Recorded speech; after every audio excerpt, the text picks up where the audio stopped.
ఇల్లు కట్టుకోలేని వాళ్ళు, స్థలం ఉన్నా కూడా ఇల్లు కట్టుకోలేని వాళ్ళు, ఇల్లు కొనుక్కోలేని వాళ్ళు, వంశపారంపర్యంగా ఇల్లు వచ్చినా సరే అవి నష్టపోయిన వాళ్ళు, సొంత ఇల్లు ఉన్నా సరే ఆ ఇంట్లో ఉండలేక అద్దె ఇంట్లో ఉంటున్న వాళ్ళు, వీళ్ళందరూ కూడా ప్రధానంగా భవన దోషం వల్ల ఈ సమస్యలు ఎదుర్కొంటూ ఉంటారు. మరి ఈ భవన దోషం పోవాలంటే ఏం చేయాలంటే పరిహార శాస్త్రంలో ఒక అద్భుతమైన పరిహారం చెప్పారు.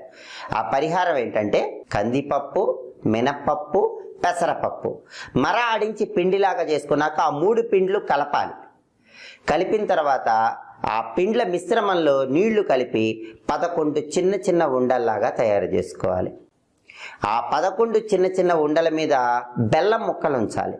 అలా బెల్లం ముక్కలు ఉంచిన తర్వాత ఆ 11 చిన్న చిన్న ఉండలు బుధవారం పూట గోవుకి ఆహారంగా తినిపించాలి. ఇలా చేస్తే భవన దోషం అనేది తొలగిపోతుంది.